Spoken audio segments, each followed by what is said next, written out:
Welcome to Satara Creations, where we're bringing you a touch of magic to your self-care routine. Join us today as we dive into the world of soothing bath bombs, handcrafted with love and care. Watch as my daughter and I create a symphony of colors and scents, transforming ordinary moments into extraordinary experiences. Get ready to immerse yourself into the art of relaxation and indulge in the enchanting process of making our mesmerizing blue lavender bath bombs. Let's begin this delightful journey together. So here we are making bath bombs together. My daughter wanted blue, so we're making blue lavender bath bombs. I put in the baking soda, and then I later realized that I didn't add enough, so I will go back and add more.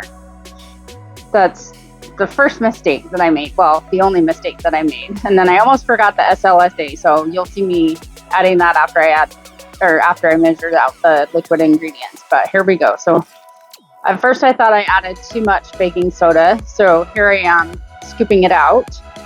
But in fact, I read the recipe wrong and thought it was the first ingredient, but it's not. So here we go. So I will go ahead and add more baking soda in a little bit, because baking soda is the main ingredient in my bath bombs, and you need a lot of it. So I'm scooping it out. But I will add more in just a little bit. Here comes the next ingredient. Zeroing out the scale. You zero out the scale. I do it by weight, so it's in grams. I measure everything out in grams, and I sift it to make sure that there's no clumps, because you want it to be very uniform. So my scale had a hard time zeroing out, so you can see me struggling with it a little bit. But we got it working. So here is the next ingredient, which is Epsom salt. You can see it's kind of clumpy, so I take a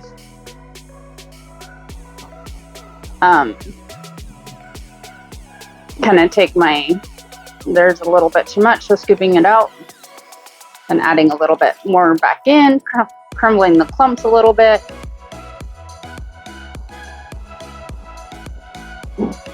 When you do it by weight, it's a little bit hard to get the ingredients precise, so it takes some talent to get the ingredients precise by weight.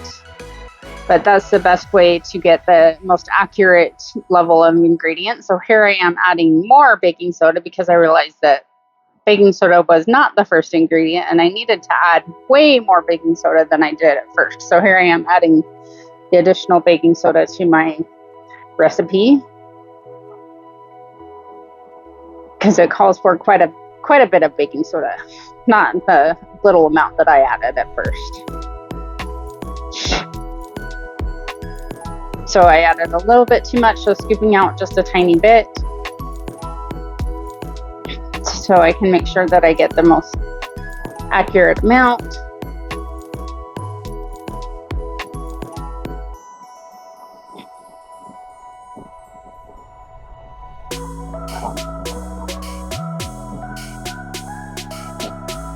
And stirring it down through the sifter, breaking up the clumps again, getting all the clumps through the sifter, getting the next ingredient, zeroing out the scale. Me and the scale came to an understanding, adding the cornstarch,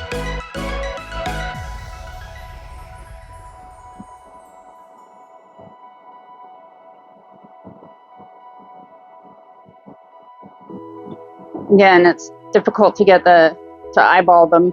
Well, on the first try, it's difficult to get the most accurate when you're doing it by weight. But again, weight is the best method to make sure you get the most accurate combination of ingredients for your bath bombs.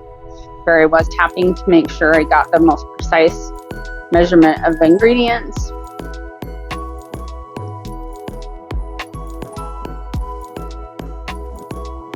Zeroing out the scale. Charlotte wanted to help, so she's wearing gloves. She loves wearing gloves. She loves to be official. So here she is stirring down the cornstarch, sifting it down.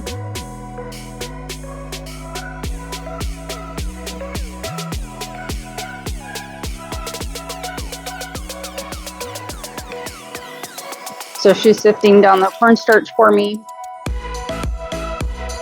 She loves to be involved with the process, and I love letting her help me. It takes a little bit longer to make the bath bombs, which is why this video is so long, but she loves to help me, so I enjoy letting her help with the process. She is the inspiration behind my process, adding the kaolin clay here.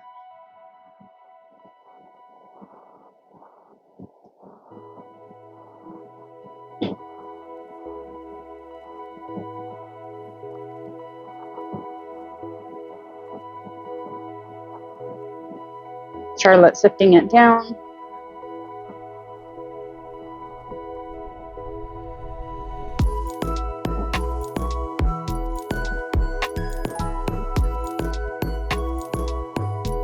Getting the next ingredient, which should be the cream of tartar.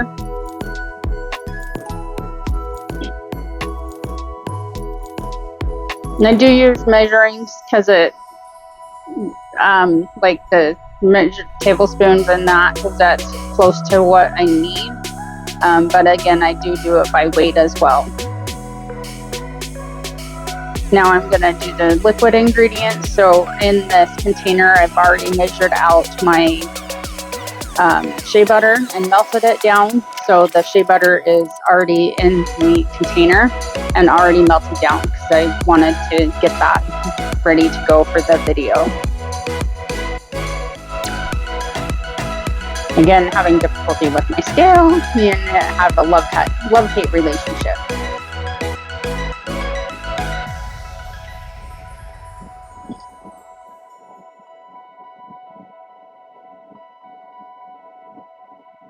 So adding the scent.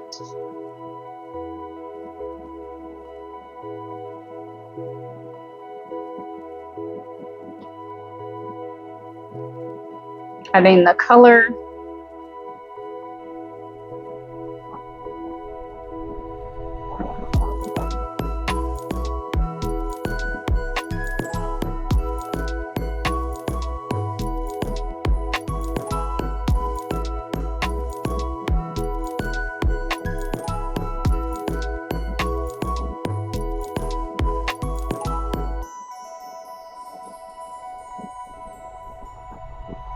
Stirring it in to make sure we get a good mix of the ingredients.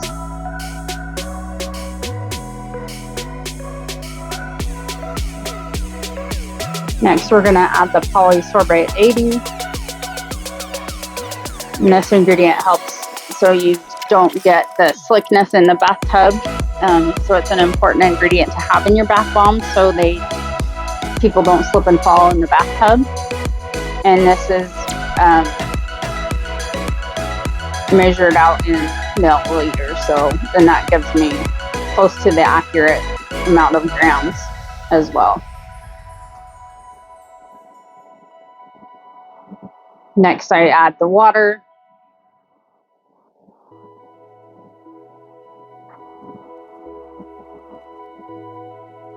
And then I'm going to add some of the alcohol.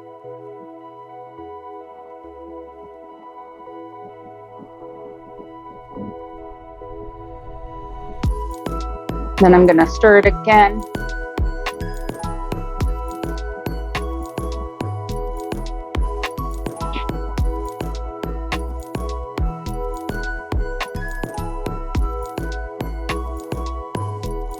Then I realized that I forgot to add the SLSA to the dry ingredients, so I'm getting the dry ingredients back and ready to add that.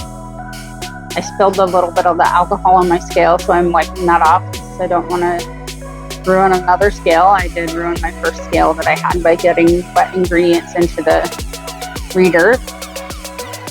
So I'm going to add the SLSA.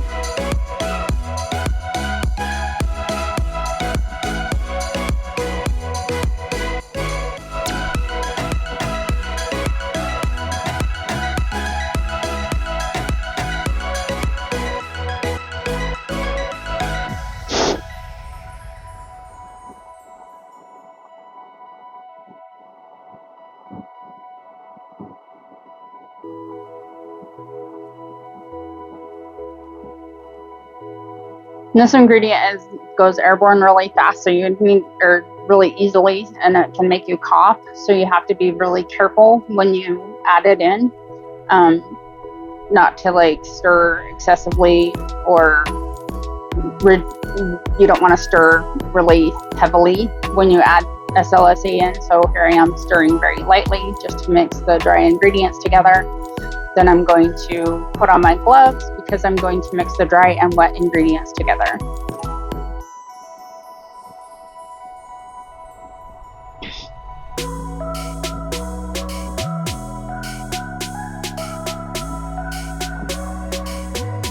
Adding the wet ingredients to the dry.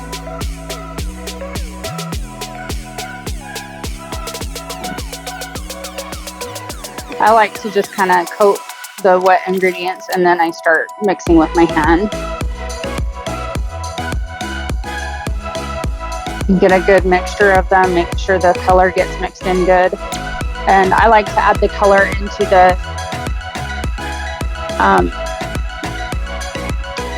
the liquid ingredients because you get a better dispersal rate and the color disperses better into the dry ingredients if you add it into the liquid ingredients. So here I am testing. If you notice me squeezing the ingredients to see if it's the right consistency yet, which we're getting there to add the citric acid.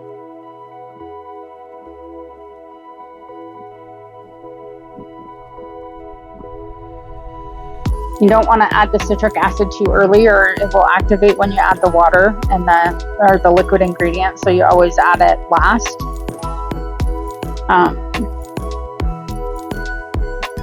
So Charlotte gets to stir as well.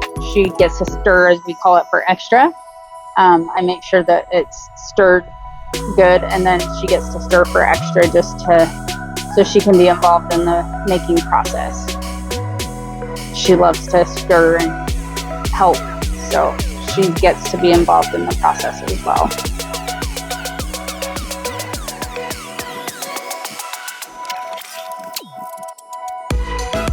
She loves being my little helper.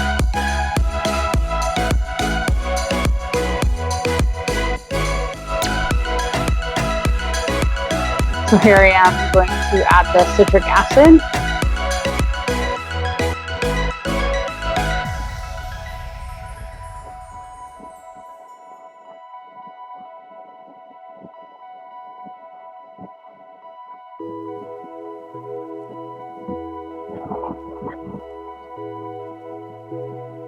And then I'm going to mix it again with my hands. And then when I feel like it has a good enough consistency, when it's staying together well, then I will go ahead and start molding the bath bombs. But it has to be molded. It has to be a very good consistency and stay molded when you squeeze it. I like to mix it quite well to get the right consistency so it will stay molded when after you mold them in the bath bomb mold. You want it to be able to come apart easily. So I'm making sure that it stays together well. Charlotte is bumping the camera, that's why it's wiggling a little bit. I do apologize for that. But now she's going to mix it for extra. And then we will mold the bath bombs. She picked out the molds. These are her kid bath bombs, as she calls them. So these are the bath bomb molds that we're going to use, and she's going to help me mold them. She did pretty good this time. She does pretty good as my helper. She didn't need a little bit of help from me. She doesn't know how to do it completely yet. She will learn as she gets older, but she did pretty good. So she's my little helper. She picked out a star and then a heart, and then we had just enough to do a regular bath bomb. So here I am pressing it down into the mold. You want to put it in lightly at first, and then you want to press it down into the mold to make it so the two sides will stick together. So I push it down with my palm. My husband taught me that trick. I had a hard time with my first few batches of bath bombs. They didn't really stay together very well, and he helped me with that trick. And so here I am. And then you put a little bit, in the middle before you press them together. Here I am pressing them together, squeeze them tight. Charlotte's getting the next mold ready. Then I'm tapping to unmold them. You tap until you hear like hollow, or until it sounds like they're coming apart. You'll be able to hear like a hollow sound. It's very distinct. So there's that side unmolded. Now the other side came out pretty easily. There's the star. Charlotte's already working on the heart for me.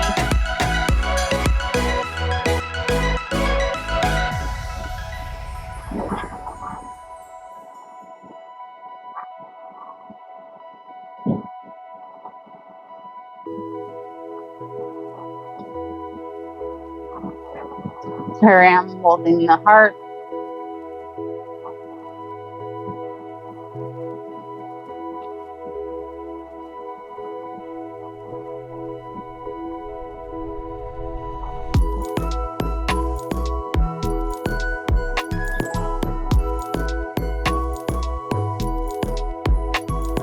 And again, compressing it down with my palm, and then you want to put up just a little bit extra on top before you press the two sides together, pressing them together good. And then you take the knife and tap. I use a butter knife, and then just tap the sides until you hear like hollow. That's how you tell. And then it wasn't coming apart easily enough, and so I tap again until I hear more hollow, and then it came off. Then I flip this bath bomb over, tap again.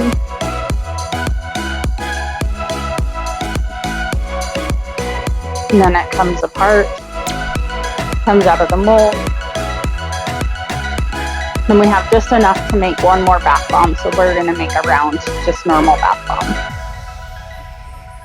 Charlotte wanted to make another star, but there's not enough of bath bomb formula to make another star, so we're gonna make them round one. So here she is filling the mold.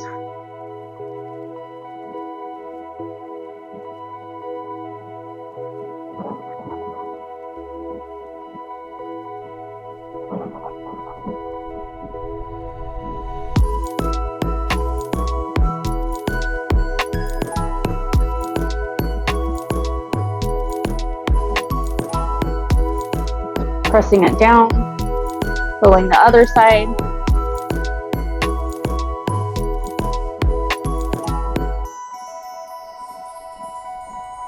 Adding the extra on both sides. Compressing together. In just a minute. Now compressing together. Squeezing tight so they make sure the sides stick.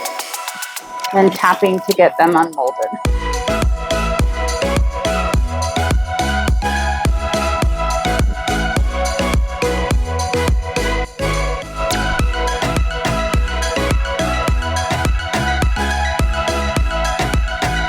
And came out beautifully. This was a beautiful batch. Came out perfect.